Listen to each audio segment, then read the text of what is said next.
season of Shakespeare in the Park.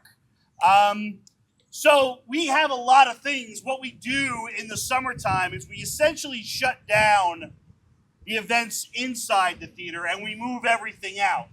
So we do a lot of our events out here in this park, and there's this other little park just a few blocks away. So Shakespeare is just one of the many things that we have going on here all summer. And I'm going to list all that stuff for you now. The best thing to do is go to our website, which is hackpack.org, and it lists all of the events that are coming up all throughout the year and, of course, throughout the summer. So basically, there's something every single night. So on Monday nights here in this park at 6 and at 7:30, we have sunset yoga. So we have a yoga class that's free out here in this beautiful little park. It's good for all skill levels, and that goes all the way through till the end of August. Goes all the way through till the end. And that's every single Monday. On Tuesdays, we have a concert over on the green, which is just a few blocks away. It's near where the courthouse is. That's that building that looks like the Capitol. We have a concert over there every Tuesday. Next week, we have a band called Aftershock that's going to be over there. Then on August 5th, even though that's a Tuesday, we're actually back here. That's National Night Out. We have a big concert. There's vendors. There's food. There's all sorts of extra stuff on Tuesday the 5th. It's a band called Stepping Out will be here. August 12th, back over at the park a few blocks away, is Reboloo will be performing. And then on August 19th, over at the green is Stoneflower. Then, of course, Wednesday nights, we have Shakespeare in the Park. Now, this tonight represents our last performance of the Tempest. We've done 3 performances so far this month, and this is our last performance of the Tempest with WhatCo Theater Company. And we also work with Teaneck New Theater, who will be back here on Wednesday, August 6th and 13th, where we're going to be performing Comedy of Errors. So that's here on Wednesday next month. Then on Thursdays in August, we put up a big movie screen over here, and we do Movies Under the Stars out here. So that's every Thursday in August. And this year we have Lilo and Stitch on August 7th, The Iron Giant on August 14th. The 21st is E.T., and August 28th is Wicked Part 1, but it's Wicked the Sing-Along. So we encourage you to make sure, if you're not going to sing along, don't come to that Wicked, because I'm going to be singing. I am going to make space for Defying Gravity. Also, Iron Giant and E.T., please come out to that, because I have a small bet with one of my coworkers that Iron Giant is a ripoff of E.T., and that more people will come to see E.T. than Iron Giant. So cast your vote by showing up to Iron Giant or E.T. That's on Thursdays. And on Fridays, here in this park, we have a concert over here. That starts at 7 o'clock on Fridays. The day after tomorrow, on this Friday, we have Soul and Swing Night, where Lloyd Diamond's tribute to Sammy Davis Jr. and James Brown will be here on Friday. On August 1st, we have a tribute to Elton John with an Elton John tribute band. On August 8th, we have a 40s night with the AJ Quintet will be here. And then we wrap up our summer concert series here on August 15th with pop hits with a band called Stereo Junkies. So, essentially, something every single night here at the Hackpack at the Hackensack for your Arts. Thank you. And please spread the word about this stuff. Get on our mailing list at hackpack.org, because throughout the year we have concerts and comedy nights. We have stand-up comedy nights. We have plays. We have musicals. We have theater companies that use our facility. So we have a ton of stuff inside the Hackpack all throughout the year. And spread the word about all these events, because the more people that show up and participate and enjoy these events, the more funding that we get. The less people, less funding. So please make sure you spread the word. Now, tonight, if you can hear me, then you guys are going to be good. You're going to understand the whole show. Because what we're doing, as we do with all of our Shakespeare in the Park, we use the original form of amplification. An original form of amplification is a well-trained actor's voice, diaphragm, lungs, and vocal cords. So tonight you're going to see that in action. However, if back in Shakespeare's day they did not have to deal with the Teterboro Airport flight path, they also do not have to deal with the New Jersey Transit bus lane and the fire headquarters just a few blocks away from us, and a huge hospital that's also just a few blocks away from us. So if you do have a tough time, the best way to turn up the volume is just get a little bit closer to the fire and you'll be able to hear a little bit better. Other than that, please enjoy yourself, have fun, tell a friend, take pictures, tag us, let people know you're here, give people some FOMO on social media, and please let everybody know about all the great stuff that's coming out here at the Hack Pack. Thank you all again for coming out. Enjoy the show. And now welcome WhatCo with their presentation of the Tempest. Enjoy, everybody.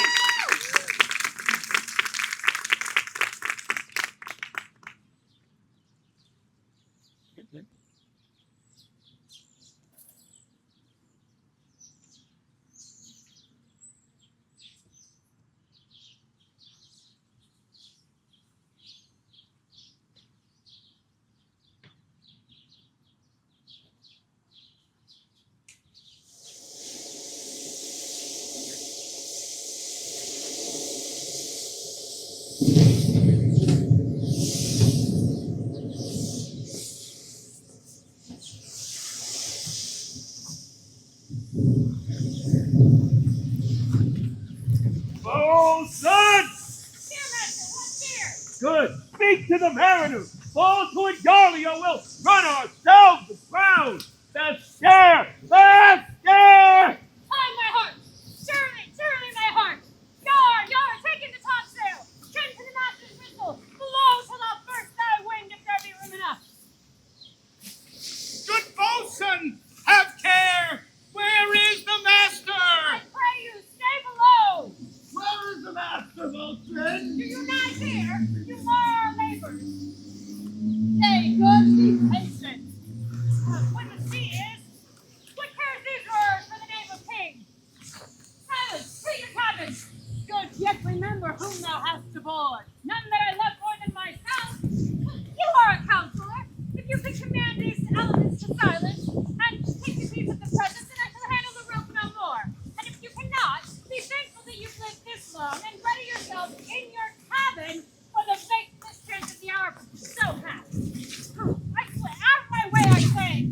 I have great comfort from this woman. Methinks she hath not a drowning mark upon her. Her complexion is perfect gallows. Stand fast, good fate, to her hanging. Yar, taking the topsail. Prince, bring around try with the main course. The curse upon this howling, it is louder than the weather or our office. What, again? You have a mind to sink. Shall we go over and drown? Topsail, whoa, you falling! Blasphemous and tear it above dogs! Work you then! Hang her hands, you horse! Insolent! Knifing! We are less bravely drowned than thou art! Oh, Lord! To prayer! To prayer! Why must your mouth be told? The king and prince at prayers. Let's assist them, for our cause is as theirs. I'm out of patience! We are merely here of our lives by drunkard. This might tough rascal would thou might have lied drowning the washing of 10 times! Ah, she'll be hanged yet, though every drop of water swear against it, and gape at wisest to glut her. God save my wife and children! All sink with the king! Let's take leave of him. Now would I give 1,000 furlongs at sea for 1 acre of barren ground, long heath, brown furs, anything. The wills above be done, but I would fain die a dry death. Ah!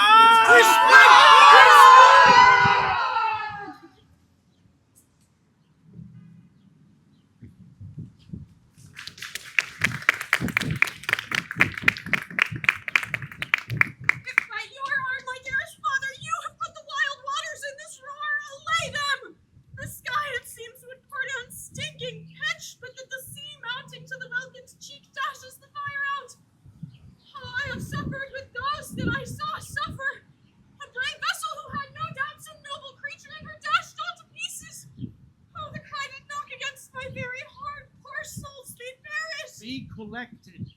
No more amazements. Tell your piteous heart there's no harm done. Oh, woe the day! No harm. I have done nothing but in care of thee. Thee, my dear one. Thee, my daughter, who art ignorant of what thou art, not knowing of whence I am, nor that I am more better than Prospero, master of a full poor soul, and thy no greater father. More to know to never meddle with my thoughts. The hour is now come. Lend thy hand and pluck my magic garment from me. So, lie there, my art.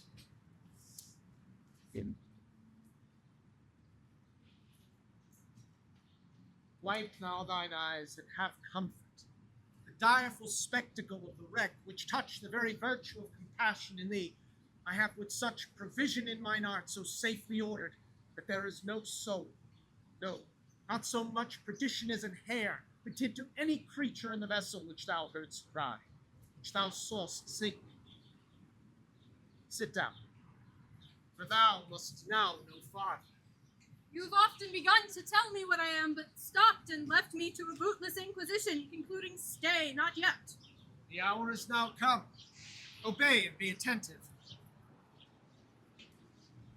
Canst thou remember a time before we came unto this cell? I do not think thou canst, for then thou wast not out 3 years old. Certainly, sir, I can. By what? By any other house or person?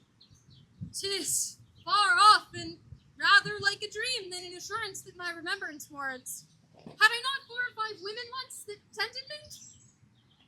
Thou hadst, and more, Miranda, but how is it that this lives in thy mind? What seest thou else in the dark backward and abysm of time? If thou rememberst aught ere thou camest here, how thou camest here, thou mayest. But that I do not. 12 years since, Miranda. 12 years since, thy father was the Duke of Milan and a prince of power. Sir, are not you my father? Thy mother was a piece of virtue, and she said thou wast my daughter. And thy father was Duke of Milan, and thou his only heir and princess, no worse issue. Oh, heavens! What foul play had we that we came from thence, or blessed was we did? Both, my girl. By foul play will we heed thence, but blessedly hope hither. Oh, my heart bleeds to think of the teen that I have turned you to, which is from my remembrance. Please you farther. My brother, and thy uncle, called Antonio. He who next thyself of all the world I loved, and to him put the manage of my state, as at that time, for all the signories it was the first, and Prospero the prime duke, being so reputed in dignity, and for the liberal arts without a parallel. Those being all my study, the government I cast upon my brother, and to my state grew stranger, being transported and wrapped in secret studies. My false uncle, being once perfected how to grant suits and how to deny them, who to advance and who to trash for overtopping, new created the creatures that were mine, I say, or changed them, or else new formed them. Having both the key of officer and office, set all hearts in the state to attune pleased his ear. Thou attendest not. Oh, good sir, I do. I pray thee, mark. I, thus neglecting worldly ends, all dedicated to closeness and the bettering of my mind by being so retired, and my false brother awaked an evil nature. He, being thus lauded, like one having into truth by the telling of it, made such a sinner of his memory that he did credit his own lie. He did believe he was indeed the Duke. Dost thou hear? Your tale, sir, could cure deafness. To have no screen between this part he played and him he played it for. He needs will be absolute, Milan. Me, poor man, my library was dukedom large enough. Of temporal royalties he thinks me now incapable. Confederates, King of Naples, to give him annual tribute, do him homage, subject his cornet to his crown, and bend the dukedom yet unbowed. Alas, poor Milan, to most ignoble stooping. Oh, the heavens! Mark his condition and the event, then tell me if this might be a brother. I should sin to think but nobly of my grandmother. Good wombs have borne God sons. Now the condition.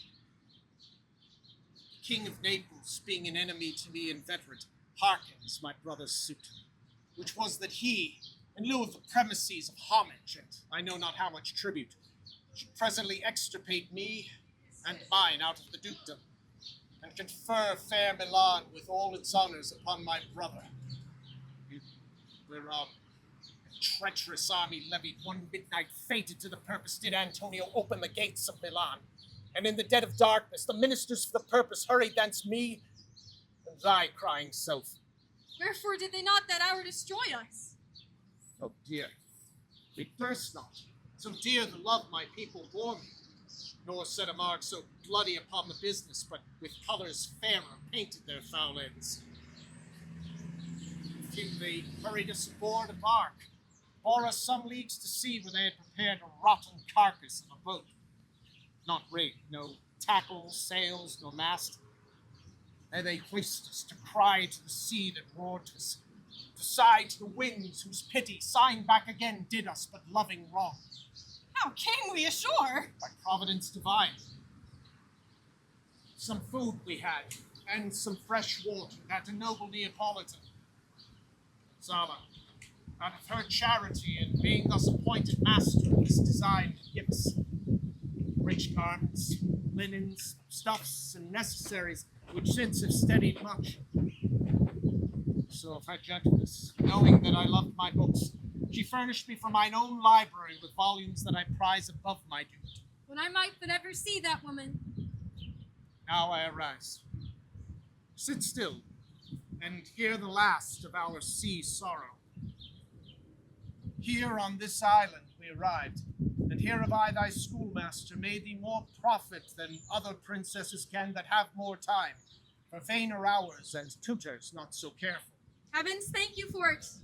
And now I pray you, sir, for still 'tis beating in my mind your reason for raising this sea storm. Know this far forth. By accident most strange, bountiful fortune, now my dear lady, hath mine enemies brought to this shore. By my prescience I find that my zenith doth depend upon a most auspicious star, whose influence, if now I court not but omit, my fortunes will ever after droop. Here, cease your questions. Thou art inclined to sleep. 'Tis a good dullness, and give it way. I know thou canst not choose.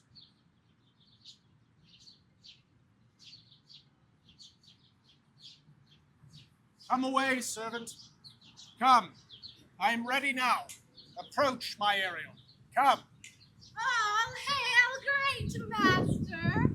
Brave Sir Hail, I come to answer thy best pleasure, be it to fly, to swim, to dive into the fire, to ride on the curled clouds.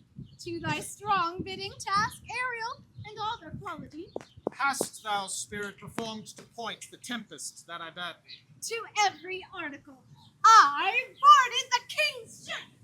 Now on the reef, now in the waist, the deck, in every cabin, I flamed amazement. Sometime I divide and burn in many places. On the topmast, the yards, and bowsprit would I flame distinctly, then meet and join. Jove's lightnings, the precursors of the dreadful thunderclaps, more momentary and sight outrunning were not. The fire and cracks of sulphurous roaring, the most mighty Neptune seemed to besiege, and make his bold waves tremble, yea, his dread trident shake. My brave spirit, who was so firm, so constant, that this coil would not infect his reason?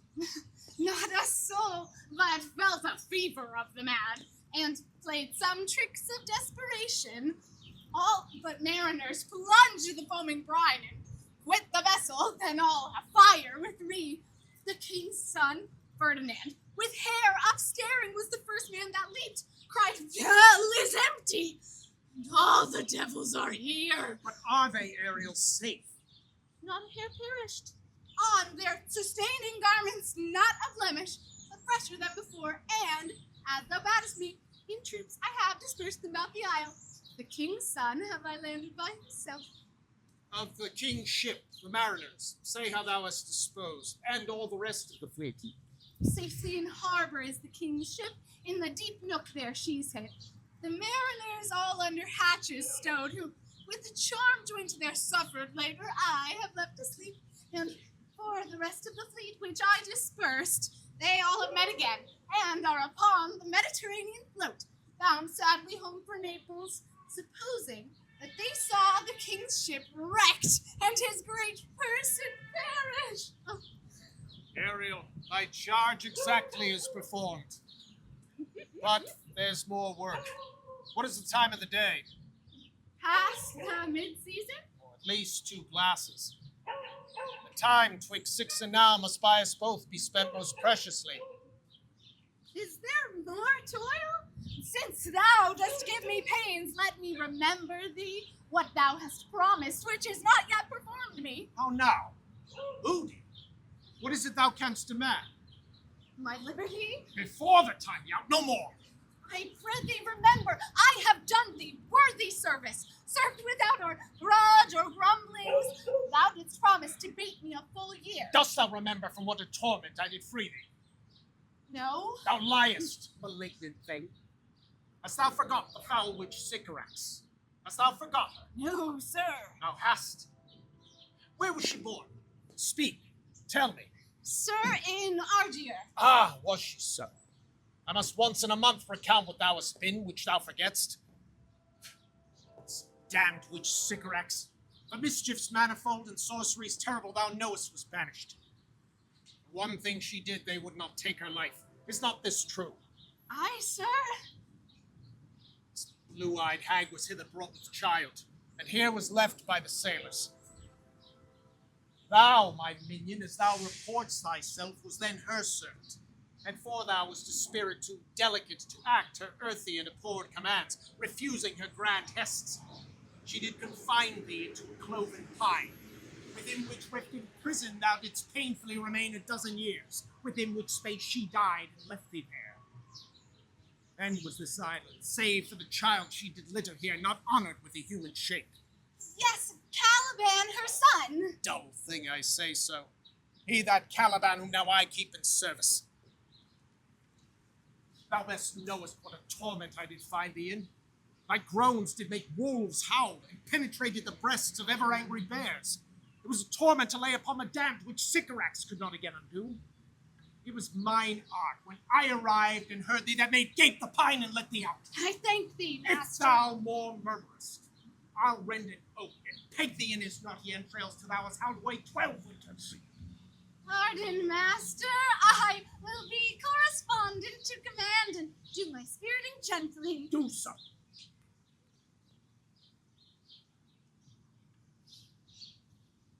And after 2 days, I will discharge thee. Oh, that's my noble master. What shall I do? Say what shall I do? Go, make thyself like a nymph of the sea.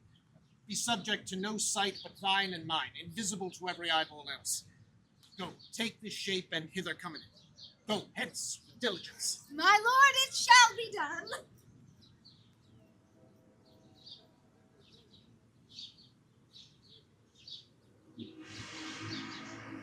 Awake, dear heart, awake. Thou hast slept well.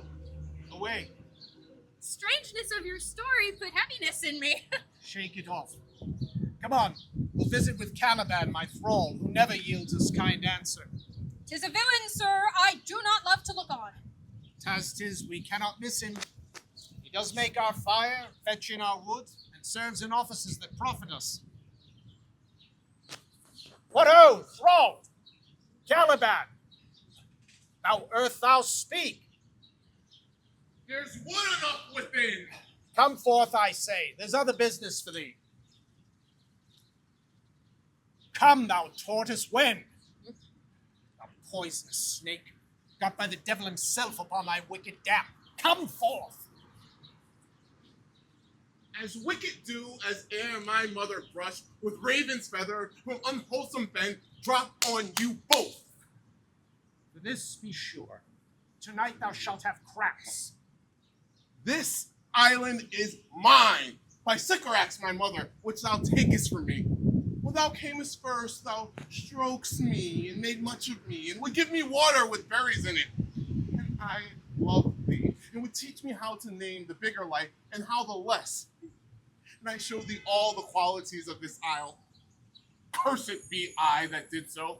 Here you do stymie in this hard rock, and do keep from me the rest of the island. Thou most lying villain, whose stripes may move, not kindness. I have used thee, filth as thou art, with human care, and lodged thee in mine own cell, till thou didst seek to violate the honor of my child. Oh, what has been done? Thou didst prevent me. I had peopled else this isle with Calibans. Abhorrent wretch, on whom any print of goodness would not stick, so capable of all ill. I pitied thee, took pains to make thee speak, taught thee each hour one thing or other. Thy vile soul, though thou didst learn, had that in it which good natures could not abide to be with. Therefore was thou deservedly confined into this rock, who wouldst deserve more than a prison. You taught me language, and my profit on it is I know how to curse. The Red Plague rid you for learning me your language. I see hence. Fetch us in fuel, and be quick. Thou art best to attend to other business. If thou neglectest, or dost unwillingly what I command, I'll rack thee with old cramps, fill all thy bones with aches, and make thee roar that beasts shall tremble at thy gins. I must obey. His arts is of such great power that I'll control my damn god Sebatos and make a vassal of him. So wrench hence.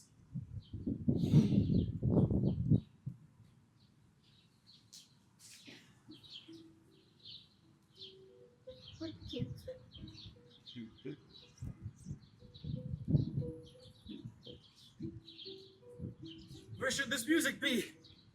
In the air or the earth? Sounds no more. I'm sure it waits upon some god of the island. Sitting on a bank, weeping again, the king my father's wreck. This music crept by me upon the waters, allaying both their fury and my passion with its sweet air. Thence I have followed it, where it hath drawn me, rather. But 'tis gone. No, begins again. Thy father lies up his bones are those are pearls that were in his eyes, nothing of him that I say. Must just suffer a sea king in case of strange. See him sourly ring his bell. Now I hear them ding dong bell. The ditty does remember my drowned father. This is no mortal business, nor no sound that the earth owes. I hear it now above me. Fringed curtains of thine eye advance, and say what thou seest young. What is't? A spirit? Lord, how it looks about. Believe me, sir, it carries a brave form, but 'tis a spirit. No wench. It eats and sleeps, and hath such senses as we have. Such. This gallant which thou seest was in the wreck, and but that he's stained with grief that's beauty's cankered, one might say he's a goodly person. He had lost his fellows and strains bound to find him. I might call him a thing divine, for nothing natural I ever saw so noble. Goes on, I see as my soul prompts it. Ah, spirit, fine spirit, I'll free thee within 2 days of this. Most sure, the goddess on whom these airs attend, vouchsafe my prayer, may know if you remain upon this island, and that you will some good instruction give how I may bear me here. Oh, my prime request, which I do last pronounce is, oh, you wonder if you be maid or no. No wonder, sir, but certainly a maid. My language. Heavens. I'm the best of them that speak this speech, were I but where 'tis spoken. How the best? What wert thou if the King of Naples heard thee? A single thing as I am now that wonders to hear thee speak of Naples. He does hear me, and that he does I weep.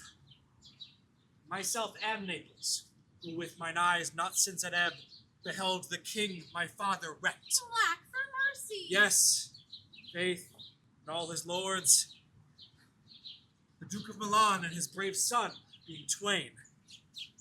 Duke of Milan and his more braver daughter could control thee if now it were fit to do it. First sight, they've changed eyes. Oh, Ariel, delicate Ariel, I'll free thee for this.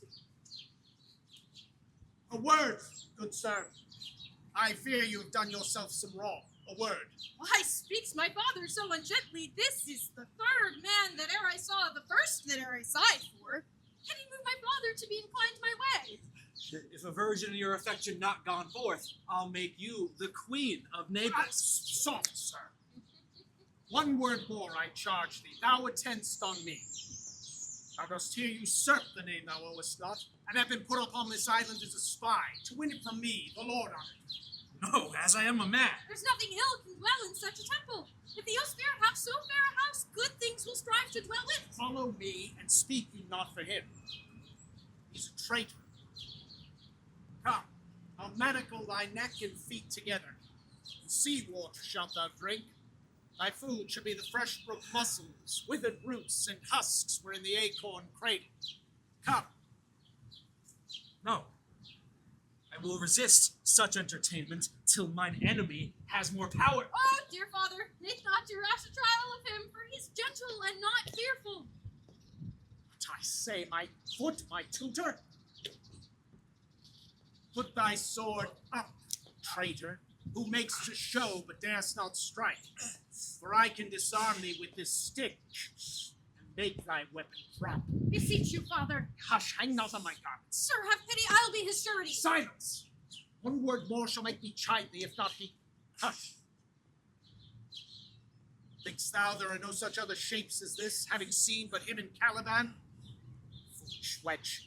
To the most of men this is a Caliban, and they to him are angels. My affections are then most humble. I have no ambition to see a goodlier man.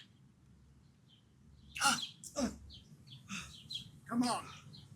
Obey. Thy nerves are in their infancy again, and have no vigor in them. So they are. My spirits, as in a dream, are all wound up. My father's lost. The weakness which I feel. The wreck of all my friends. For this man's threats, to whom I am subdued, are but light to me. Might I, once a day, through my prison, behold such a maid. All corners else of the earth let liberty make use of. Space enough have I in such a prison. It works. Come on. Thou hast done well, fine Ariel. Follow me. Hark what thou well shalt do me. Be of comfort. My father's of a better nature, sir, than he appears by speech. This is unwanted which now came from him. Thou shalt be free as mountain winds, but do exactly all points of my command. Hear the syllable. Come, follow. Speak not for him.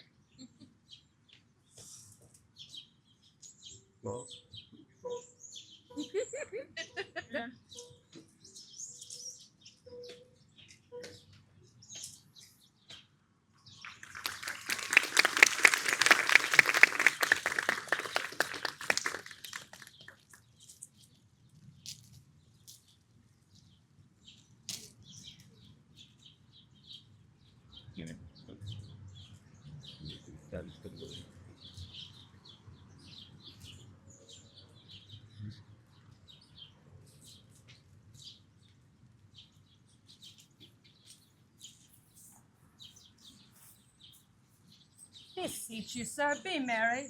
You have cause, as have we all, of joy, for our escape is much beyond our loss.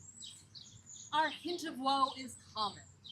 Every day, some sailor's wife, the masters of a merchant, and the merchant have just our theme of woe. But for the miracle, I mean our preservation, few in millions can speak like us. Then wisely, good sir, weigh our sorrow with our comfort. Prithee, peace. He receives comfort like cold porridge. The visitor will not give him over so. Look, she's winding up the watch of her wit. By and by it will strike. Sir, One tell. when every grief is entertained that is offered, comes to the entertainer, $1. dolour comes to him indeed. You have spoken truer than you purposed. You have taken it wiselier than I meant you should. Therefore, my lord, I prithee, spare. well, I have done. But yet, though this island seemed to be desert, uninhabitable and almost inaccessible, it must needs be of subtle, tender and delicate temperance. Here is everything advantageous to life. True. Save means to live. Of that there's none, or little. How lush and lusty the grass looks. How green. Ground indeed is tawny. With an eye of green in't. She misses not much. No, she doth but mistake the truth totally. But the rarity of it is, which is indeed almost beyond credit, As many vouched rarities are. that our garments, being as they were drenched in the sea, hold notwithstanding their freshness and glosses, being rather new dyed than stained with salt water. Oh! If but one of her buckets could speak, would it not say she lies? I, or very falsely pockets up her report. Methinks our garments are as fresh as the day we put them on first in Africa, at the marriage of the king's fair daughter Clarabelle to the king of Tunis. Is not, sir, my doublet as fresh as the day I first wore it? I mean, in a sort. That sort was well fished for. When I first wore it at your daughter's marriage. You crammed these words into mine ears against the stomach of my sense. Would I had never married my daughter there. For coming thence my son is lost, and in my rate she too, who is so far from Italy removed, I never again shall see her. O thou mine heir of Naples and of Milan, what strange fish hath made his meal on thee? Sir, he may live. I saw him beat the surges under him and ride upon their backs, his bold head above the contentious waves he kept, and oared himself with his good arms in lusty stroke to shore. I not doubt he came alive to land. No, no, he's gone. Sir, you may thank yourself for this great loss. That would not bless our Europe with your daughter. Prithee, peace. You were kneeled to and importuned otherwise by all of us, and the fair soul herself. We have lost your son, I fear forever. Milan and Naples have more widows in them of this business is making than we bring men to comfort them. The fault, is your own. So is the dearest, though the loss. My lady Sabrina, the truth you speak doth lack some gentleness and time to speak it in. You rub the sore when you should bring the plaster. Very well. It is foul weather in us all, good sir, when you are cloudy. Foul weather. Very foul.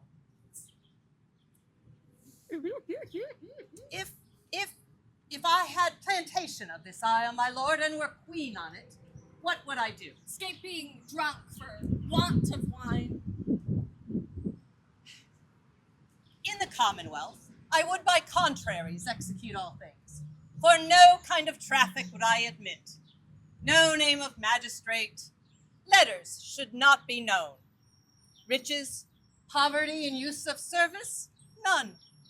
No use of metal, or corn, or wine, or oil.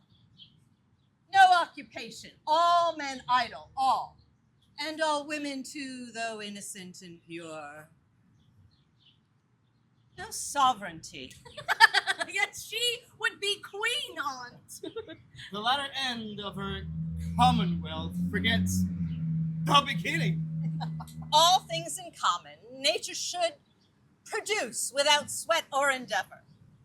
But nature should bring forth of its own kind all foison, all abundance to feed my innocent people. I would with such perfection govern, sir, to excel the golden age.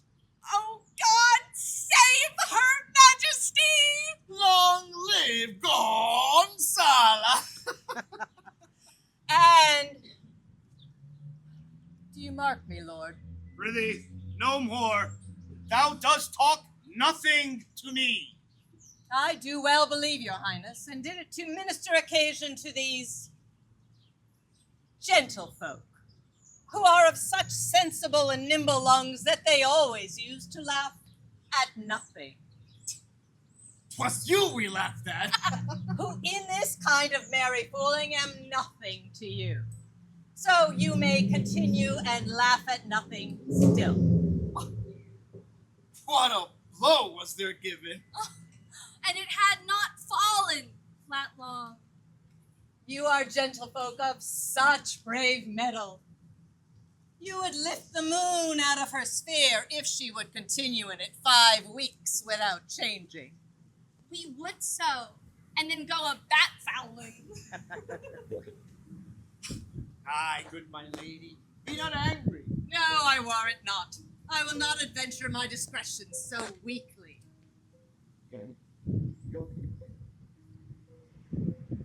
Will you sing me asleep? For I am very heavy. Go sleep and hear us. What? She's so soon asleep? I wish mine eyes would, with themselves, shut up my thoughts. I find they are inclined to do so.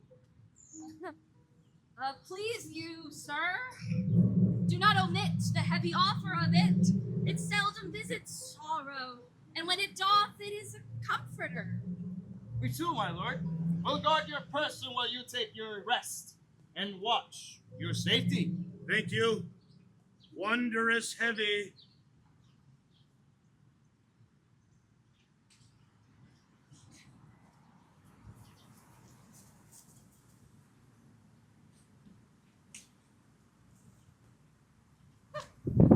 What a strange drowsiness possesses them. It is the quality of the climate. Why doth it not then our eyelids sink? I find not myself disposed to sleep. Or I. My spirits are nimble. They fell together all as by consent. They dropped as by thunderstruck. What might, worthy Sabrina? Oh, what might? No more. And yet, methinks I see it in thy face. What thou shouldst be. The occasion speaks thee, and my strong imagination sees a crown dropping upon thy head. What? Art thou waking? Do you not hear me speak? I do. And surely it is a sleepy language, and thou speakst out of thy sleep. Noble Sabrina, thou lettest thy fortune sleep, die rather, winkest whilst thou art wake. Thou dost snore distinctly. There's meaning in thy snores. I am more serious than my custom. You must be so too. If heed me, wish to do, travels thee, oh.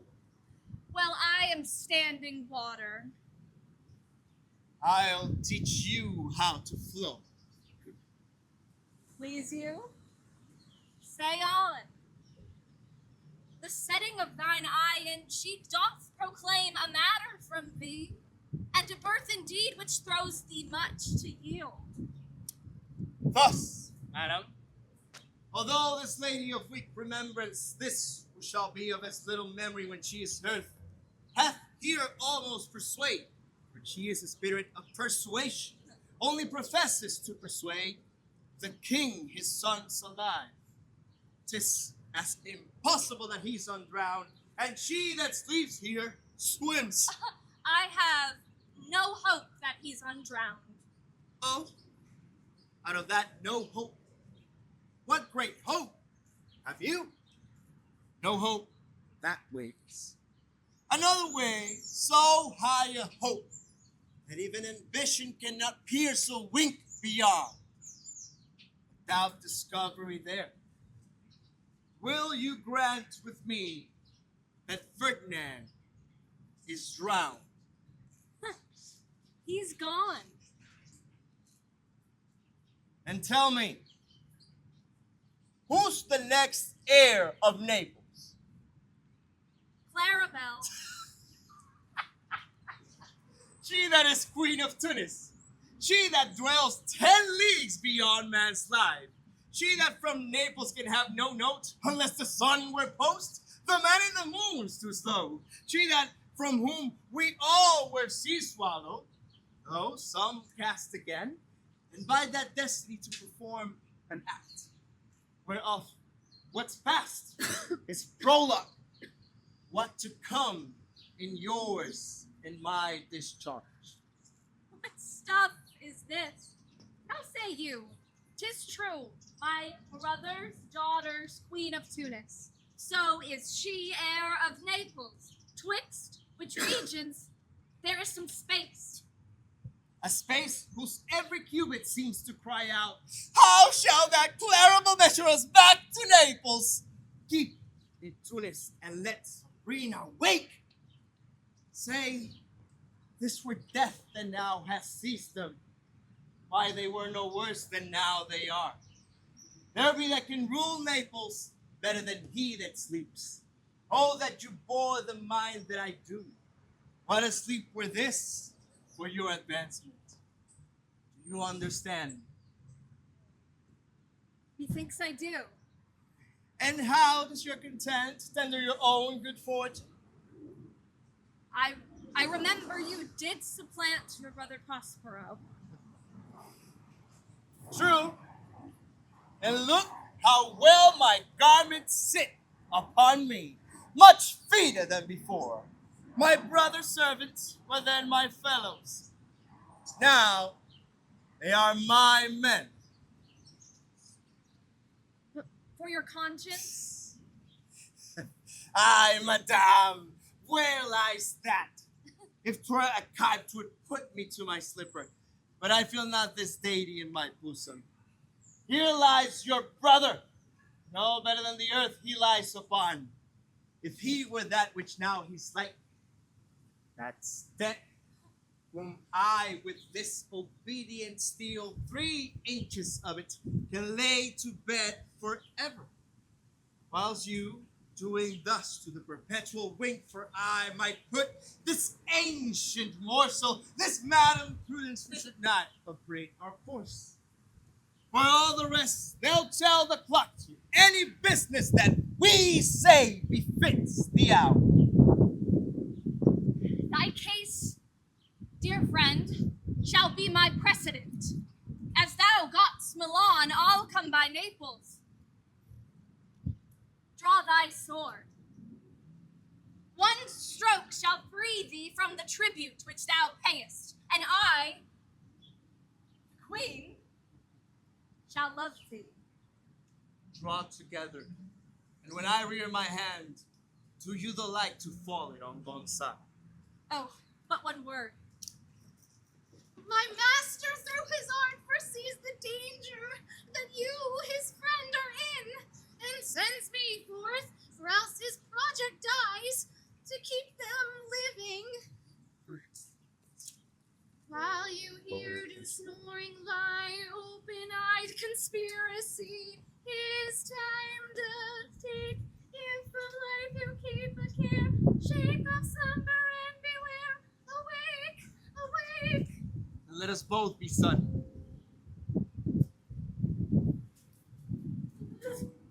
Now, good angels, preserve the king. Why now? How? Awake! Why are you drawn? Wherefore this ghastly looking? What's the matter? Whilst we stood here, Securing your repose. Even now, I heard a hollow burst of bellowing, like bulls, or rather lions. Didst not wake you? It struck mine ear most terribly. I heard nothing. Oh, 'twas a din to fright a monster's ear, to make an earthquake. Sure, it was the roar of a whole herd of lions. Heard you this, Gonzala? On mine honor, sir, I heard a humming, but a strange one at that, which did awake me. I shaked you, sir, and cried. As mine eyes opened, I saw their weapons drawn. There was a noise, that's verily. 'Tis best we stand on our guard, or that we quit this place. Lead off this ground, and let's make further search for my poor son. Heavens keep him from these beasts, for he is sure in the island. Lead away. Prospero, my lord, shall know what I have done. So, king, go safely on to seek thy son.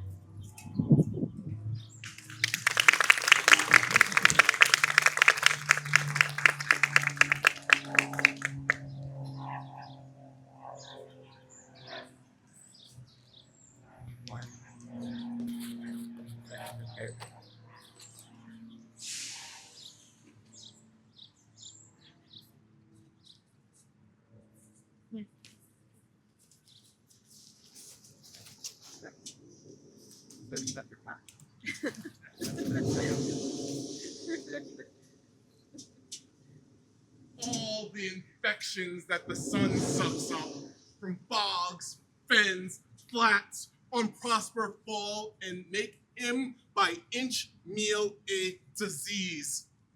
His spirits hear me, and yet I needs must curse. But they'll nor pinch, nor fright me with urchin shows, nor pinch me in the mire, nor lead me like a firebrand in the dark out of my way, unless he bid them. And for every little trifle are they set upon me. Sometimes like apes that mow and chatter at me and after bite me. And then like hedgehogs that lie tumbling in my barefoot way and mount their pricks at my footfalls.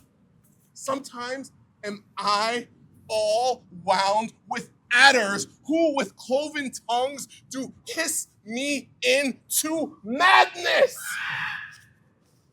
Lo, here comes a spirit of his and to torment me for bringing in my wood slowly. I shall fall flat. Perchance he will not mind me.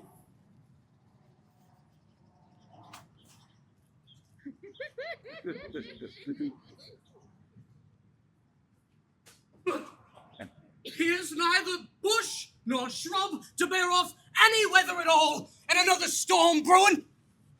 I hear it singing in the wind, yonder same black cloud, yon huge one. Ha!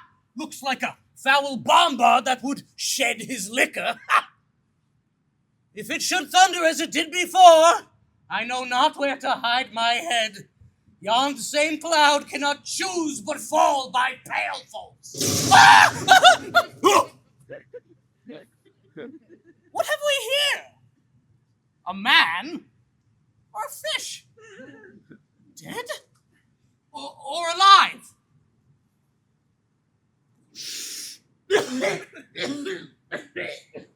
A fish. He smells like a fish. Very ancient and fish-like smell. A strange fish. Were I in America now as once I was, and had but this fish painted, not a holiday fool there would spare a piece of silver. There where would this monster make a man? Ha!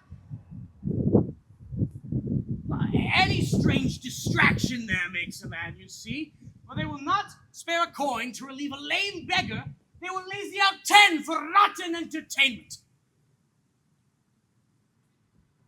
Legged like a man, and his fins like arms. Ha! Warm are my troth.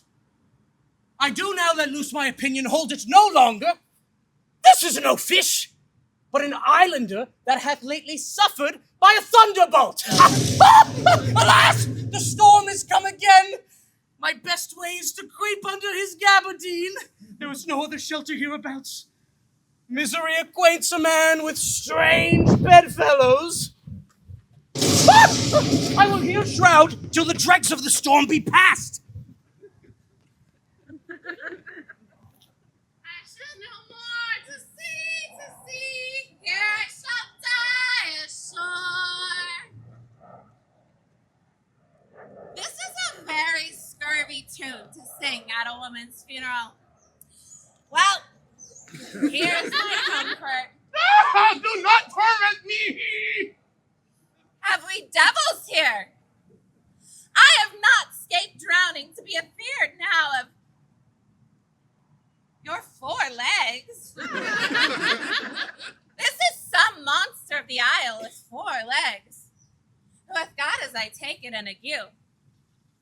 Where the devil should he learn our language? I will give him some relief, if it be but for that. If I can recover him and keep him tame, he's a present for any emperor that ever trod on neat's leather. No, do not torment me! I'll bring my wood home faster! He's in his fit now and does not talk after the wisest. He shall taste of my bottle. If ye have never drunk wine afore, we'll go near to remove his spit.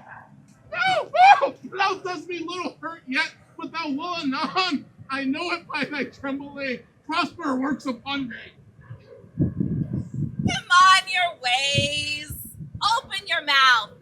Here's that which will give language to you, cat. Open your mouth. This will shake your shaking. I can tell you, and that soundly.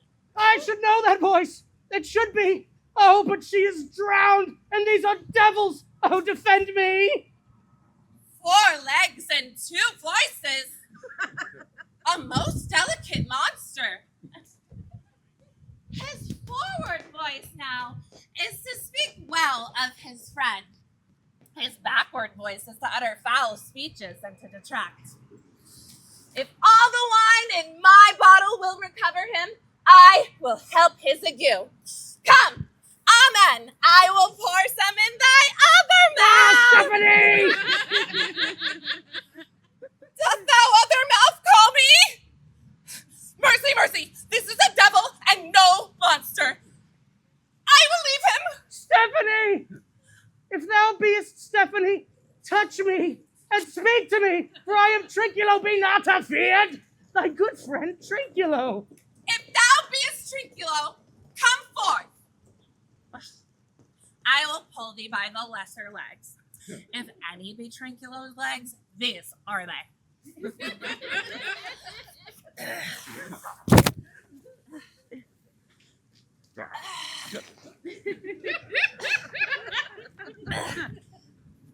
Thou art very Trinculo indeed. How camest thou to be the siege of this mooncat? Can he then Trinculos? I took him to be killed with a thunderstroke. But art thou not drowned, Stephanie? I should hope now thou art not drowned. Is the storm overblown? I hid me under the dead mooncalf's gabardine in fear of the storm. And art thou living, Stephanie? Oh, Stephanie, to Neapolitan skate! Ah, prithee, do not turn me about. My stomach is not constant. These be fine things, and if they be not sprites, that's a brave goddess in there.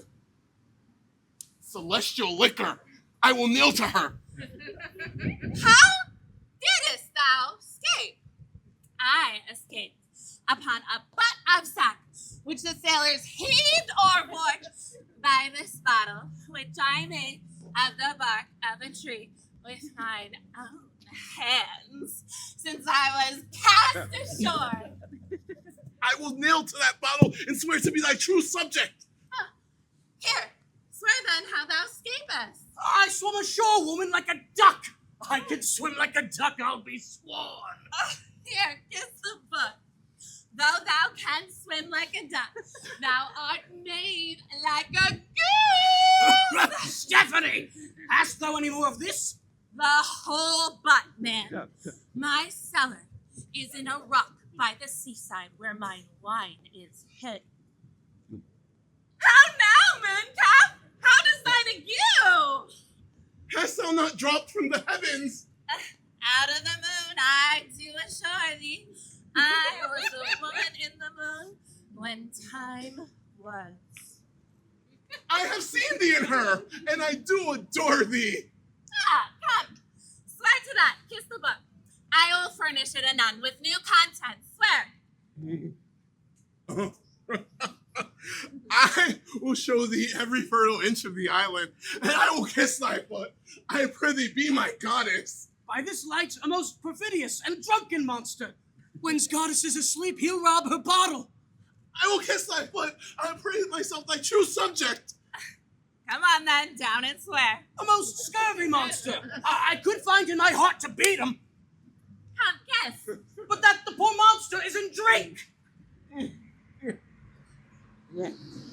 I will show thee the best springs, and I'll pluck thee berries, and I'll fish for thee, and I'll get thee wood enough. A plague upon the tyrant that I serve. I'll bear him no more sticks, but follow thee instead, thou wondrous woman. A most ridiculous monster to make a wonder of a poor drunkard. Come, will thou follow me? I prithee now, lead the way, without any more talking. Trinculo, the king and all our company else, being drowned, we will inherit here. Here, bear my bottle, fellow Trinculo. We'll fill him by and by again. Farewell, master, farewell. He's a howling monster, a drunken monster. No more dams I'll make for fish, nor fetching, firing at, requiring, nor scrape, trenching, nor wash dish. Ban, Calaban, has a new man! Freedom, heyday, freedom, heyday, freedom! Oh, brave monster, lead the way!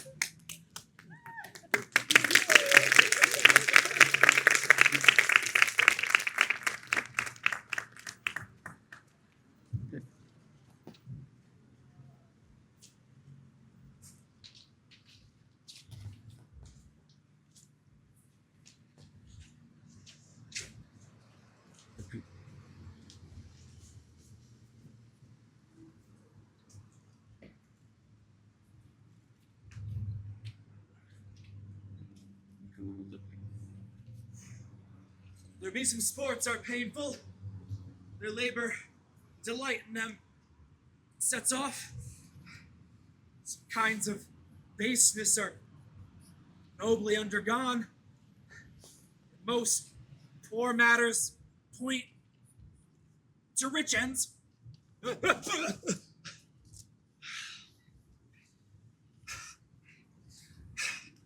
This my mean task would be as heavy to me as odious. But the mistress which I serve quickens what's dead and turns my labors into pleasures. She is 10 times more gentle than her father's crabbed. He is composed of harshness.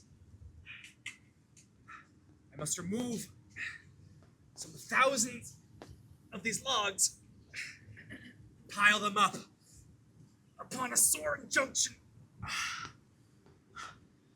My mistress weeps when she sees me work and says, "Such baseness had never like executor." I forget. But these sweet thoughts do refresh my labors.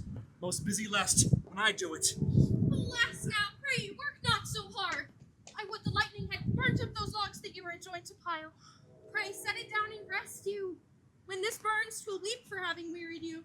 My father's heart at study. Pray now, rest yourself. Be safe for these 3 hours. Oh, most dear mistress, the sun will set before I shall discharge what I must strive to do. If you'll sit down, I'll bear your logs the while. Pray, give me that. No, I'll no. carry it to the pile. Oh, precious creature, I would rather crack my sinews, break my back, than watch you such dishonor undergo while I sit lazy by. It should become me as well as it does you, and I should do it with much more ease. For my good will is to it, and yours it is against. Poor worm, thou art infected. This visitation shows it. You look wearily. No, noble mistress, 'tis fresh morning with me when you are by at night. I do beseech you, chiefly that I might set it in my prayers. What is your name? Miranda. Oh, my father, I broke your hest to say so. Admired Miranda, indeed the top of admiration, worth what's most precious to the world. Oh, you so perfect and so peerless are created of every creature's best. I do not know one of my sex. No woman's face remember, save from my glass mine own. Nor have I seen more that I may call men than you, good friend, and my dear father. How features are abroad, I am skilless of. But by my modesty, the jewel in my dower, I would not wish any companion in the world but you, nor can imagination form a shape besides yourself to like of. I am in my condition a prince, Miranda. I would think a king. I would, not so. Hear my soul speak. The very instant that I saw you, did my heart fly to your service. There resides to make me slave to it. And for your sake, I am this patient log man. Do you love me? Beyond all limit of what else in the world, to love, rise, honor you. I am a fool to weep at what I'm glad of. Fair encounter of two most rare affections. Heavens rain grace on that which breeds between them. Wherefore weep you? And mine unworthiness that dare not offer what I desire to give, and much less take what I shall die to want. But this is trifling. Hence bashful cunning and prompt me, plain and holy innocence. I am your wife if you'll marry me. If not, I'll die your maid. To be your fellow you may deny me, but I'll be your servant whether you will or no. My mistress, dearest, and I, thus humble ever. My husband, then? Aye. The heart as willing as bondage or freedom. Here's my hat. And mine with my heart in it. And now farewell till half an hour hence. 1,000,000. Glad of this as they I cannot be, who are surprised withal. My rejoicing at nothing can be borne. Unto my book, for yet ere supper time must I perform much business appertaining.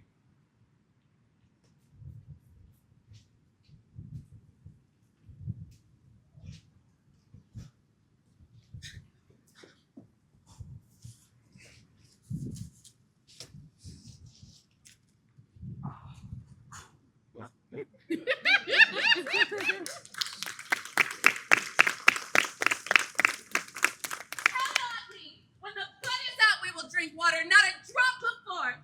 Drink, servant monster, when I bid thee. Thy eyes are almost set in my head. And where should they be set else? They were a brave monster indeed when they set this sail. My man monster hath drowned his tongue in sack. For my part, this sea cannot drown me. By this light, thou shalt be my lieutenant, monster. Or my standard. Your lieutenant, if you list. He's no standard. Mooncalf!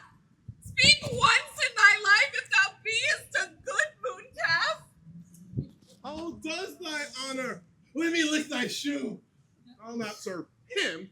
He's not valiant. Thou liest, most ignorant monster!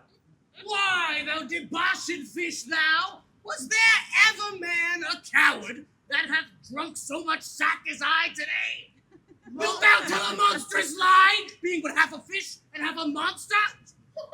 Lo, how he mocks me!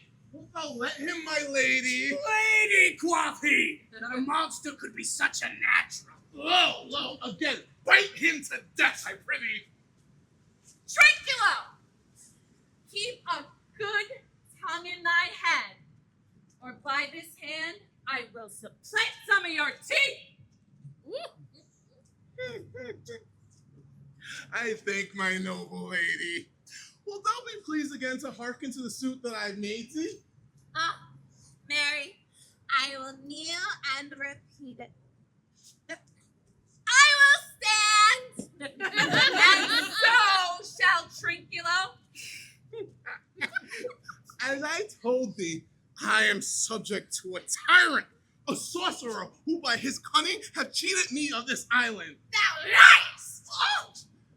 Thou liest, thou jesting monkey, thou! I would my valiant master would destroy thee. I do not lie. Trinculo! Trouble him any more in his tale, and by this hand I'll turn my mercy out of doors and make a stockfish of thee. Why, I said nothing. Didst thou none then, and no more? Proceed. I say by sorcery he got this island. For me he got it. If thou greatness would revenge it upon him, I know thou darest. But this thing dares not. That's most certain. Thou shalt be lady of it, and I shall serve thee. How now shall this be compassed? Canst thou bring me to the party? Yea, I can use you to him asleep, where thou mayest knock a nail into his bead. Thou liest, thou canst not. Oh, what a pie ninny's this, thou scurvy patch! I do beseech thy greatness to give him blows and take from him his bottle. Trinculo! Run into no further danger. Interrupt the monster one word further. And by this hand, I'll make a stockfish of thee. Why, I did nothing. I'll go further up. Didst thou not say he lied? Thou liest. You also! Take down that! Act like this! Bury the lie another time! I did not give the lie. Out of your wits and bearing too? Epoxy a bottle, a murrain on your monster, and the devil take your finger. Now, forward with your tail. Pray thee, stand farther off! Beat him enough, and after a little time, I'll beat him too. Stand farther! Now, proceed.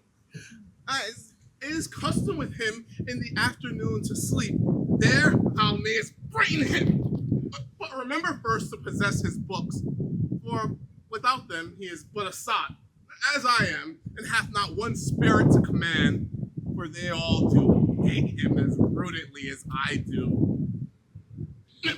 Burn first his books. Monster, I will kill this man, and I shall be queen, and Trinculo and thyself shall be viceroys. Dost thou like the plot, Trinculo? Excellent. Give me thy hand. I'm sorry I beat thee, but while thou livest, keep a good tongue in thy head. Within this half an hour will he be asleep. Will I destroy him then? Aye, on mine honor. This will I tell my master. Thou makest me merry. I am full of pleasure. Let us be jocund. What is this? This is the tune played by the picture of nobody. Mercy upon us! Art thou afeard? No, monster, not I. Oh, be not afeard. The isle is full of noises and sounds and sweet airs that give delight and hurt not. Oh, sometimes 1,000 twangling instruments do run about my ears.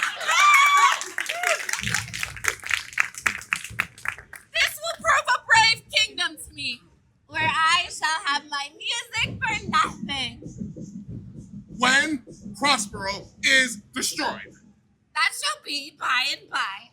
I remember the story. The sound is going away.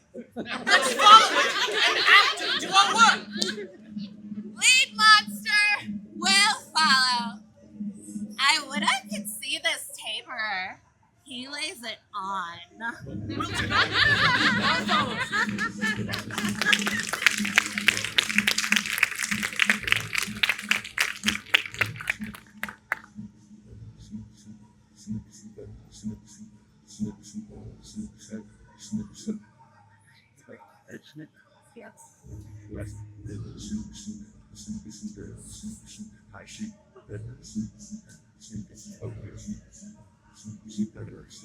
Firelock, and sir, I can go no further. By your patience, I must needs rest me. Old lady, I cannot blame thee, who am myself attached with weariness to the dulling of my spirit. Sit down and rest.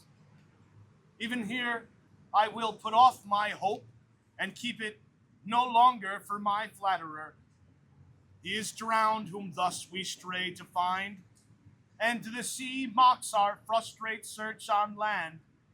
Well, let him go. I'm right glad that he's so out of hope. Not for one repulse forgo the purpose that you resolved to effect. The next advantage will be take thoroughly. Let it be tonight. Now they are pressed for travel. We will not, or cannot, use such vigilance as when they are fresh. I say, tonight, no more.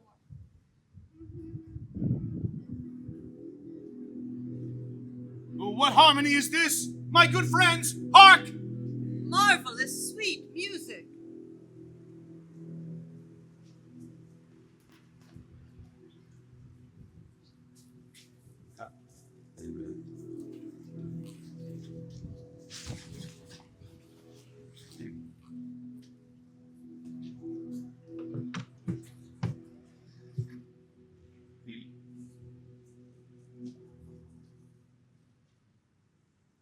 Give us kind keepers. Heavens, what were these? A living drollery. Now I will believe that there are unicorns. I'll believe. And what does else one credit? Come to me and I'll be sworn 'tis true. If in Naples I should report this now, would they believe me?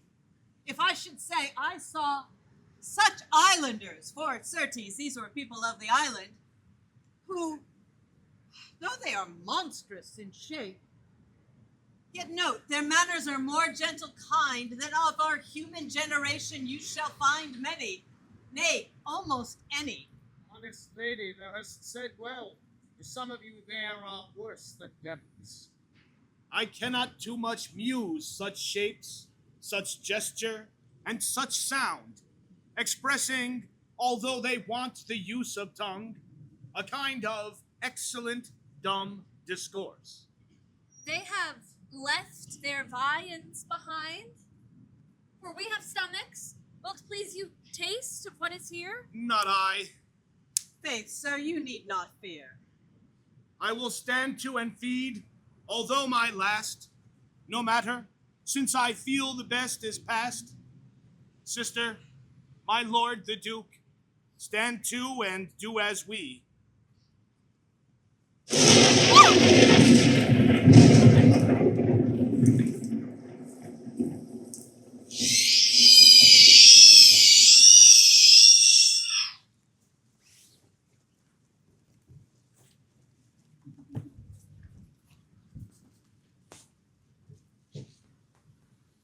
You, authority of sin, whom destiny that hath to instrument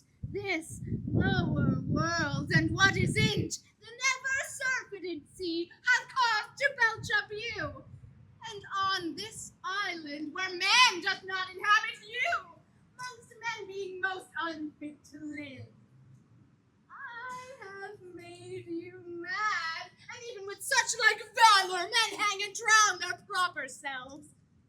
Oh, you fools! I and my fellows are ministers of fate! The elements, of whom your swords are tempered, may as well wound the loud winds, or with the locked-out stabs kill the still closing waters, as diminish one dowel that's in my plume. My fellow ministers are like invulnerable.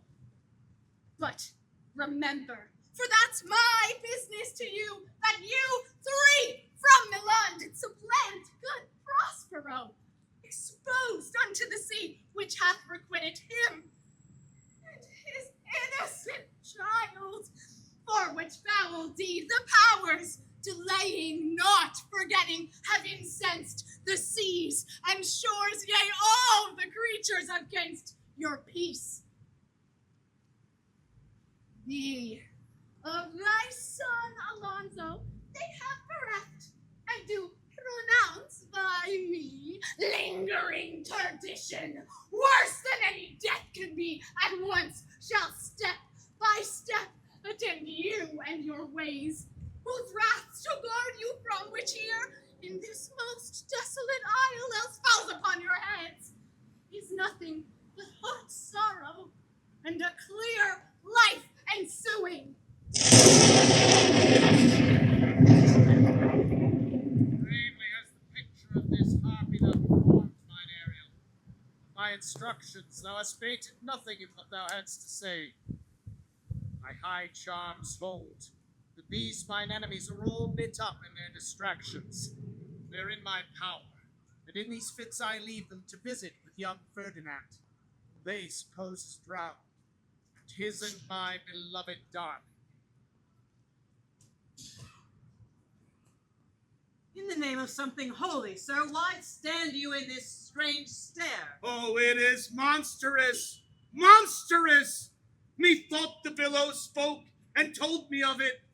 The winds did sing it to me, and the thunder, that deep and dreadful organ pipe, pronounced the name of Prosper.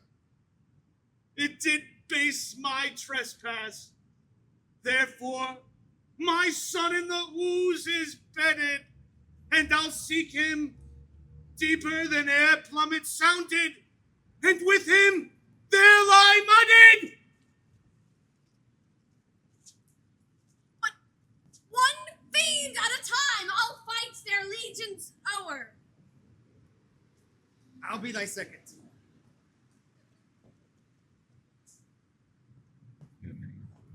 All three of them are desperate. Their great guilt, like poison given to work a great time after, now begins to bite the spirits.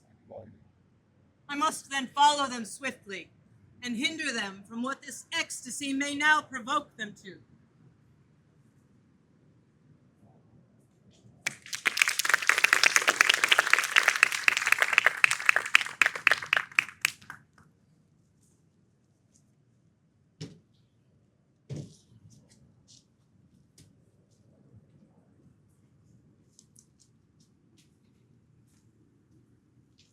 I have too austerely punished you. Your compensation makes amends. All thy vexations were but my trials of thy love. Thou hast strangely stood the test here. Before heaven I ratify this, my rich gift. Though Ferdinand, do not smile at me that I boast her off, for thou shalt find she will outstrip all praise and make it halt behind her. I believe it against an oracle. Then, as my gift and thine own acquisition worthily purchased, take my daughter. But if thou dost break her virgin knot before all sanctimonious ceremonies made, with full and holy rite be ministered, no sweet aspersion shall the heavens let rain upon this contract to make it grow. Therefore take heed, as Hymen's latch. As I hope for quiet days, fair issue, and long life with such love as 'tis now, the murkiest den, the most opportune place, the strongest suggestion, our worser genius can, shall never melt mine honor into lust, as to take away the edge of that day's celebration. Fairly spoke. Sit there and talk with her. She is thine own. What, Ariel? My industrious servant Ariel.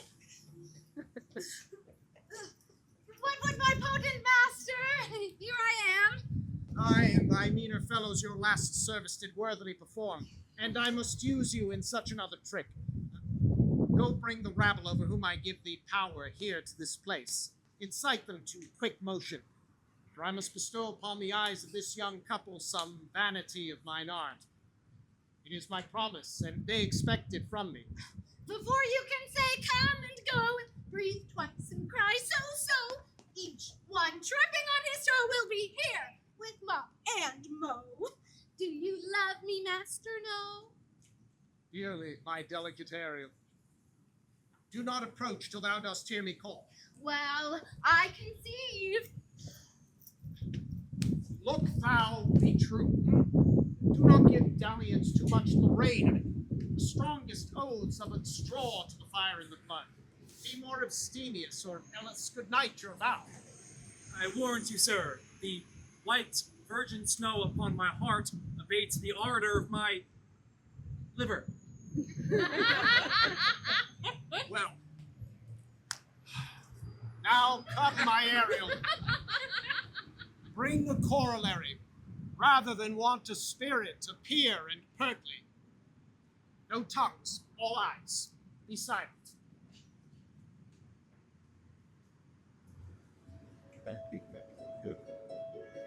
Ceres, most bounteous lady, thy rich lees of wheat, rye, barley, vetches, oats, and peas, thy turfy mountains where live nibbling sheep, and thy flat meads thatched with sow for them to keep. Thy banks with pined and twilled brims, which spongy April at thy hest attends, to make cold nymphs chaste grounds, and thy broom groves whose shadow the dismissive bachelor loves, being last lord. Thy pole-clipped vineyard and thy sea marge sterile and rocky hard, where thou thyself dost err. Queen of the sky, whose watery arch and messenger am I, bids thee leave these. And by her sovereign grace, here on this grass plot in this very place, to come and sport. Her peacocks fly amain. Approach, rich Ceres, her to entertain. Hail, many-colored messenger, that ne'er dost disobey the wife of Jupiter, who with thy saffron wings upon my flowers diffuses honey drops, refreshing showers, and with each end of thy blue bow dost crown my bosky acres and my unswept down. Rich north to my proud earth, why hath thy queen summoned me hither to the short grass green? The contract of true love to celebrate, and some donation freely to estate upon the blessed lovers. Tell me, heavenly bow, if Venus or her son, as thou dost know, do now attend the queen? Since they did plot the means that dusky dis my daughter got, her and her blind boy's scandaled company I have forsworn. Of her society be not afraid, I have met her deity, cutting the clouds towards Paphos and her son, dove drawn with her here, thought they to have done some wanton charm upon this man and maid, whose vows are that no bed right shall be paid, till Hymen's torch be lighted. But vain, Mars' hot minion is returned again. Her waspish-headed son has broke his arrows, swears he will shoot no more but play with sparrows if he a boy right out. Highest queen of state, great Juno comes, I know her by her gait. How does my bounteous sister? Go with me to bless this twain, that they may prosperous be and honored in their issue. Honor, riches, marriage, blessings, long continuance and increasing, hourly joys be still upon you. Juno sings her blessings upon you.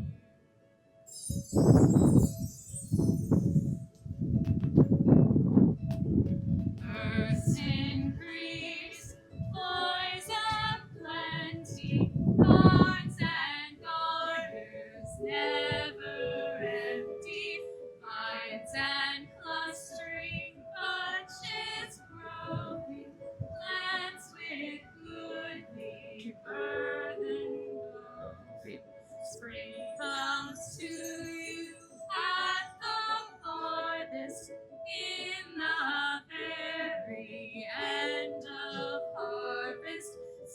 adversity, and what shall shun you? Ceres' blessing, so is on you. This is a most majestic vision, and harmoniously charmingly. Am I bold to think that these be spirits? Spirits which by mine art I have from their confines called to enact my present fancies. Let me live here ever. Such a wondered father and a wife makes this place paradise. Sweet sir, silence. Juno and Ceres whisper seriously. There's more to do. Hush and be mute, or else our spell is marred. You nymphs, called naiads of the windering brook, with your sedged crowns and ever harmless looks, leave your crisp channels and on this green land answer your summons. Juno does command. Come, temperate nymphs, and help to celebrate a contract of true love. Be not too late. And these fresh nymphs encounter everyone in country footing.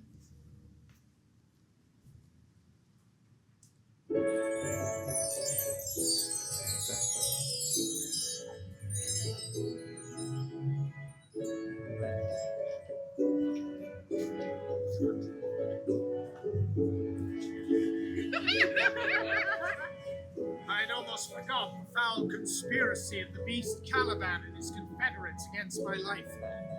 The minute of their plot has almost come. Well done! Avoid! No more! This is strange. Your father is in some passion that works him strongly. Never till this day saw I him touched with anger so distempered. You do look, my son, in a moving sort, as if you were dismayed. Be cheerful, sir. Our revels now are ended, and these our actors, as I foretold, are all but spirits, and are mounted into the air, into thin air.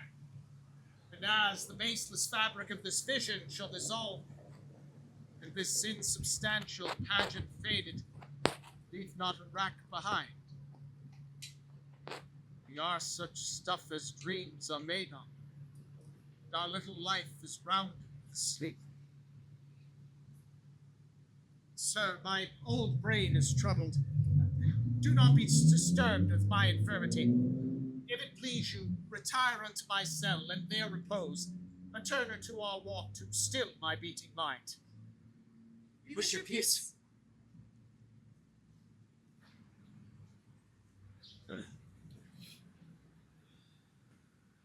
Come with a thought, I thank thee, Ariel. Come! Thy thoughts I cleave to. What's thy pleasure? Spirit, we must prepare to meet with Caliban. Aye, my commander, I thought to have told thee of it, but I feared lest I might anger thee. Say, again, where didst thou leave these harlots? I told you, sir, they were red hot with drinking. So I charmed their ears that calf-like they my lowing followed through toothed briars, sharp furzes, pricking goss and thorns which entered their frail shins. At last I left them in a filthy mantled pool beyond your cell, there dancing up to the chins that the foul lake o'erstunk their feet. This was well done, my bird. Thy shape invisible retain thou still. The trumpery in my house, come bring it hither, for stale to catch these thieves. I go. A devil, a born devil on whose nurture could never stick, on whom my pains humanely take it all lost, quite lost. And as with age his body uglier grows, so his mind cankers. I'll plague them all, even to roaring. Hang them on this line.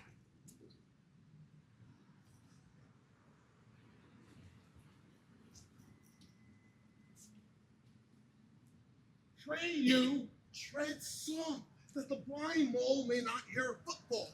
We are now near his cell. Monster, your fairy, which you say is a harmless fairy, hath done little better than played the jack with us. Monster, I do smell all horse piss. At which my nose is in great indignation. So is mine. Do you hear, monster? If I should take a displeasure against you, look you. Thou wert but a lost monster! Good my lady, give me thy favor still. Be patient, for the prize I shall bring you to shall hoodwink this mischance. Therefore, speak soft. All's hushed as midnight yet. Aye, but to lose our bottles in the pool. There is not only disgrace and dishonor in that monster, but an infinite loss. That is more to me than my wetting. Yet this is your harmless fairy, monster. I'll fetch off my bottle, so I be ears for my labor. Prithee, my queen, be quiet. Seest thou him? This is the mouth of his cell. No noise, and enter and do that good mischief which may make thy island thy own forever, and I thy Caliban, for I thy footlicker. Give me thy hands. I do begin to have bloody thoughts. Oh, Queen Stephanie! Oh, hero-worthy Stephanie! Look what a wardrobe here is for thee! What do you mean? Let alone, you fool! Is what trash! Oh, ho, monster! We know what belongs to a frippery. Oh, Queen Stephanie! Put off that gown, Trinculo. By this hand, I'll have that gown. What do you mean to dote on such luggage? Let it alone and do the murder first, lest we should lose our time. And if you shall wake from toe to crown, you shall fill our skin with pinches, make us strange stuff. Be you quiet, monster. Mistress Line, is not this my jerkin? Oh, we steal by line and level, and like your grace. I thank thee for that jest. Here's a garment for it, which shall not go unrewarded while I am queen of this country. Here's another garment for it. Monster, come, put some lime upon your fingers and away with the rest. No, I will have none on it. We shall lose our time and all be turned to barnacles or apes with foreheads villainous low. Monster, lay to your fingers. Help to bear this away where my hogshead of wine is, or I'll turn you out of my kingdom. Go to. Carry this. Oh, and this. Aye, and this.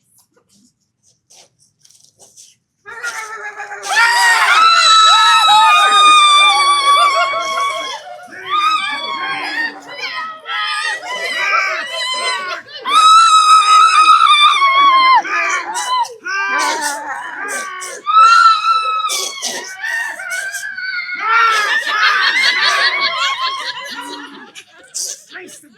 Oh, chase them, my goblins! Grind up their joints with dry convulsions! Shorten up their shoes with aged cramps! Oh, let them be hunted soundly! Now, at this hour lie at my mercy all of mine enemies, and shortly shall all my labors cease, and thou shalt have the air at freedom. For a minute, follow and do me service. Now does my project gather to a head. My charms crack not, my spirits obey, and time goes upright with his carriage. How's the day? On the 6th hour, at which time, my lord, you said our work should cease. I did say so when first I raised the Tempest. Say, my spirit, how fares the king and his followers?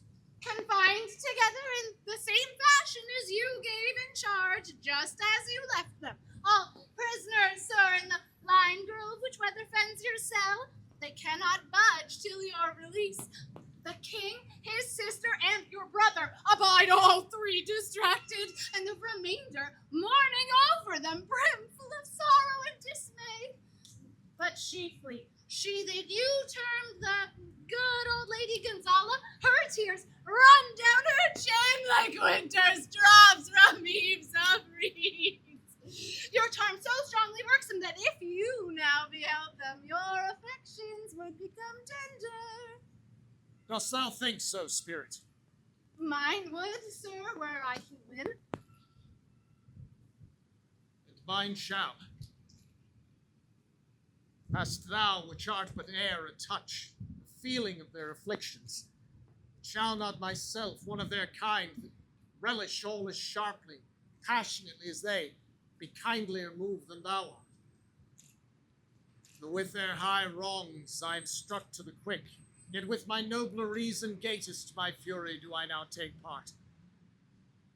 Rarer action is in virtue than in vengeance, and they being penitent, the sole drift of my purpose shall extend not a frown further. Go, release them, Ariel.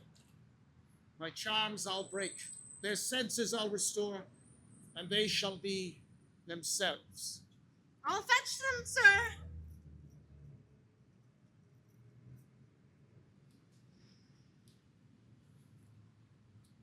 Ye elves, and you demi-puppets by whose aid, weak masters though ye be, I have bedimmed the noontide sun, called forth the mutinous winds, and twixt the green seas and the azure vault set warring war.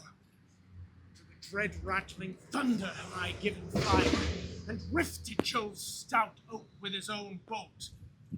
Braves at my command have waked their sleepers, oped and let 'em forth by my so potent art.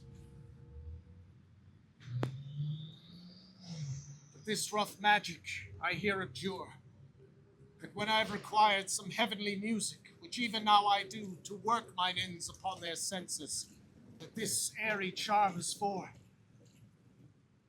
I'll quell my staff, and deeper than did ever plummet sound, I'll drown my book.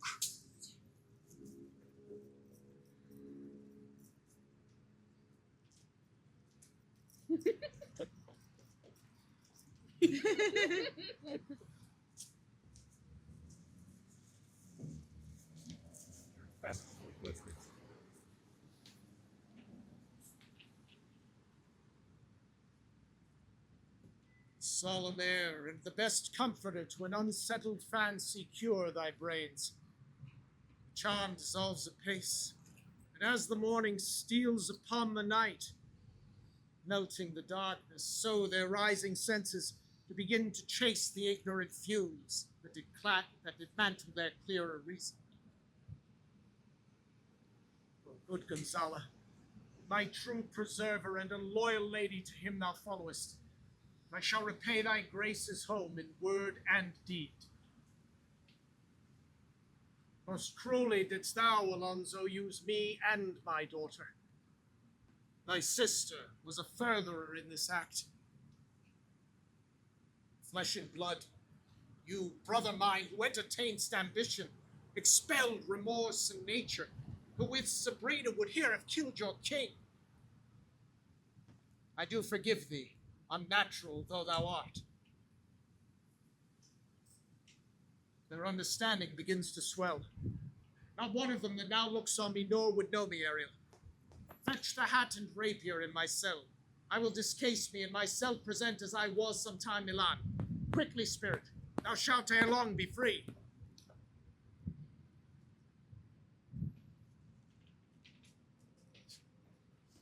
Why, there's my dainty Ariel. Shall miss thee. Thou shalt be at freedom.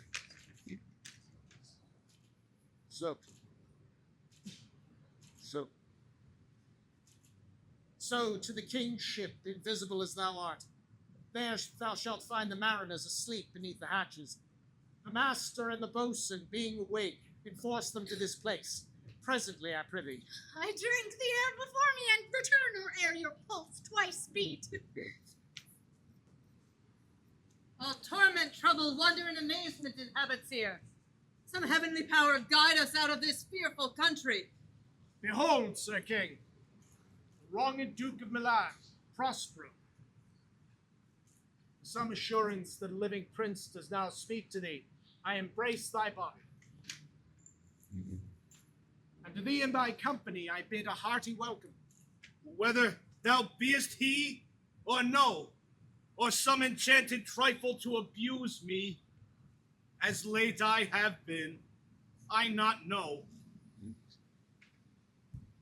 Thy pulse beats as of flesh and blood, and since I saw thee, the affliction of my mind amends, with which I fear a madness held me. Thy dukedom I resign, and do entreat thou pardon me my wrongs.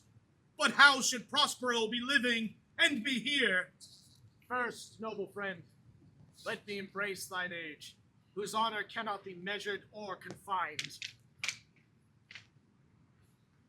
Whether this be or be not, I'll not swear. You do yet taste some subtleties of the isle that will not let you believe things certain. Welcome, my friends, all. But you, my lord and lady, were I so minded, I could here pluck his highness's frown upon you and justify you traitors. At this time I will tell no tales. The devil speaks in him. No.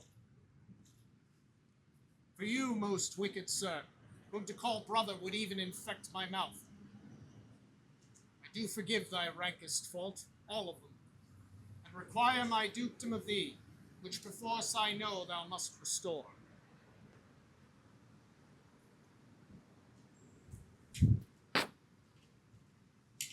If thou beest Prospero, give us particulars of thy preservation. How hast thou met us here, who 3 hours since were wrecked upon this shore, where I have lost my dear son Ferdinand? I am woe for it, sir. Irreparable is the loss, and patience says it is past her cure. I rather think you have not sought her help, of whose soft graces for the like loss I have her sovereign aid, and rest myself content. You, the like loss? As great to me as late, for I have lost my daughter. A daughter? Oh, heavens, that they were living, both in Naples, the king and queen there, that they were. I wish myself were mudded in that oozy bed where my son lies. When did you lose your daughter? In the last Tempest. I perceive these lords at this encounter do so much admire that they devour their reason, and scarce think their eyes do offices of truth. But know for certain that I am Prospero, and that same duke who was thrust forth from Milan, and who strangely upon this shore where thou wast wrecked, was landed on it to be the lord. No more yet of this, for it is a chronicle of day by day, not a relation befitting at the first meeting. Welcome, sir. This cell's my court. Here have I few attendants and subjects, none abroad. I pray you, look in. My dukedom, since you have restored to me, I will requite you with as good a thing, or at least bring forth a vision to content ye as much as me, my king.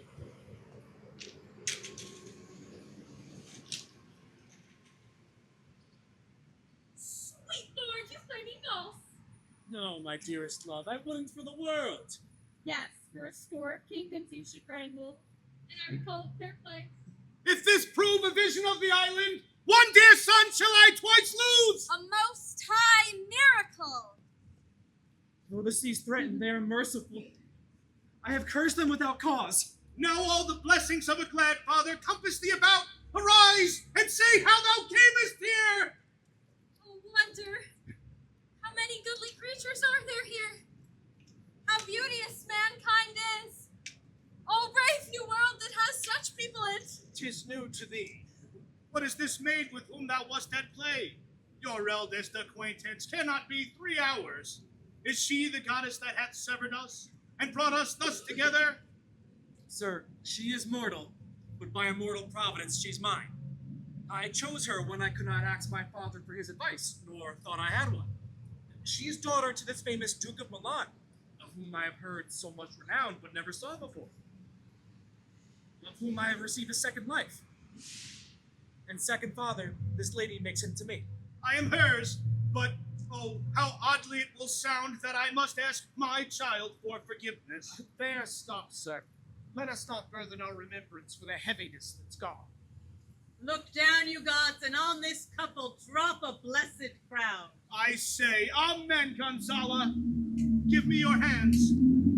Let grief and sorrow still embrace his heart that doth not wish you joy. Be it so. Amen.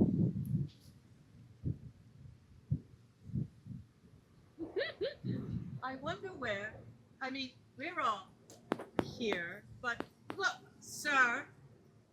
Look, here are more of us.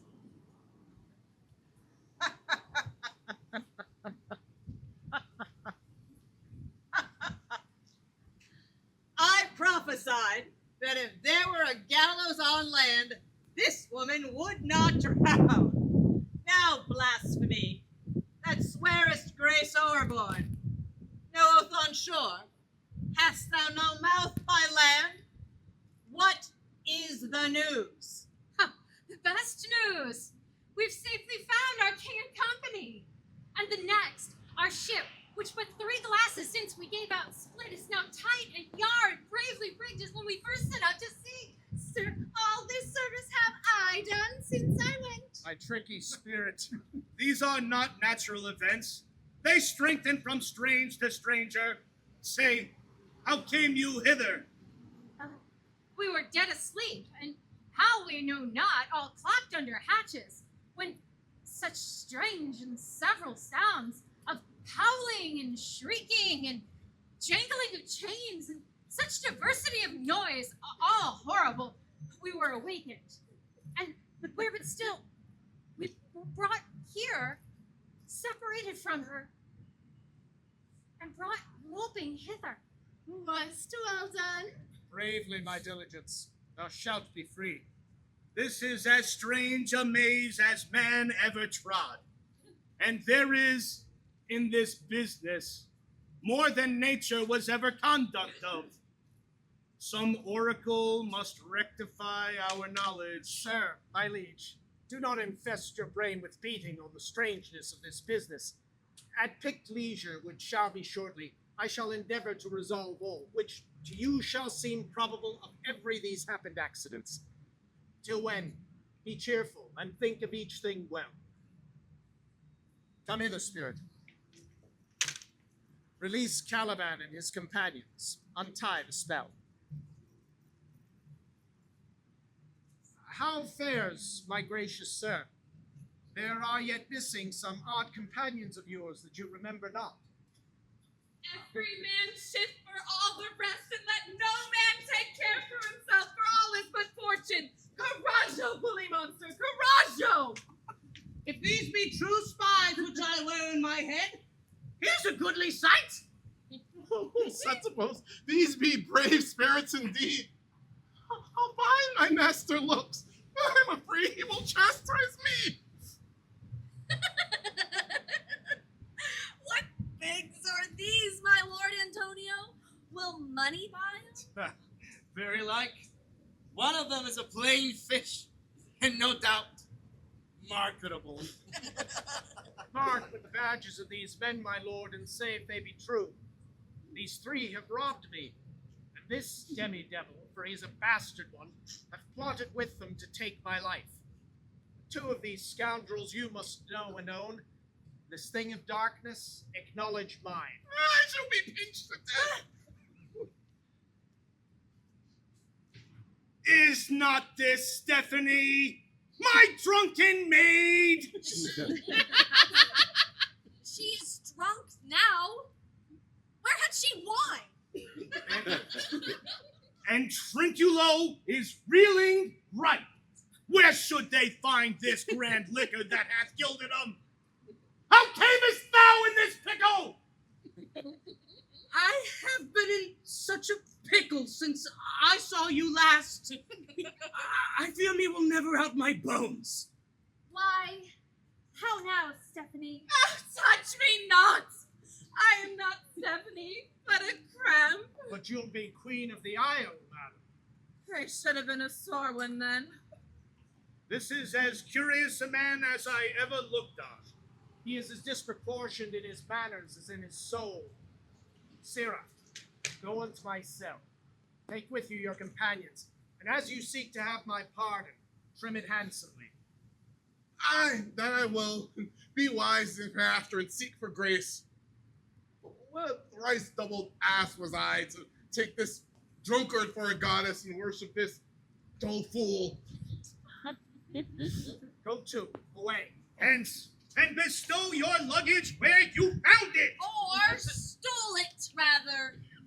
Sir, I invite your highness and your train to my poor cell, where you shall take your rest for this one night, part of which I'll waste with such discourses as, I doubt not, shall make it go quick away. The story of my life and the particular accidents gone by since I came to the isle. And in the morn, I'll bring you to your ship, and so to Naples, where I have hoped to see the nuptials of these our dear beloved solemnized. Thence retire me to my Milan, where every third thought shall be my grave.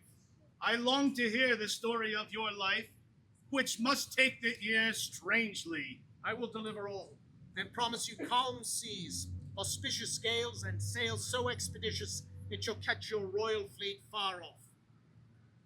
Ariel, my chick, that is thy charge. Then to the elements be free, and fare thou well. Please you, draw near.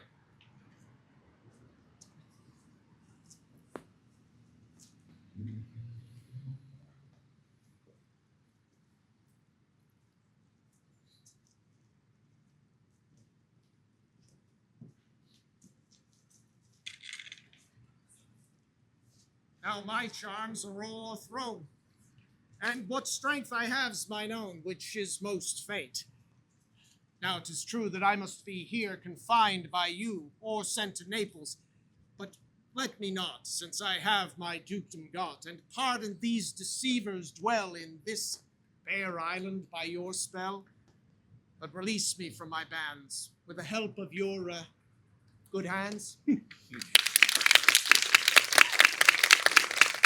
Gently shall your breaths my sails all fill, or else my project fails, which was to please. Now I want spirits to enforce, and art to enchant.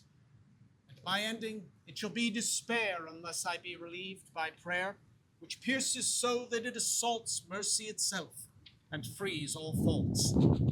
As you from crimes would pardoned be, let your indulgence set me free.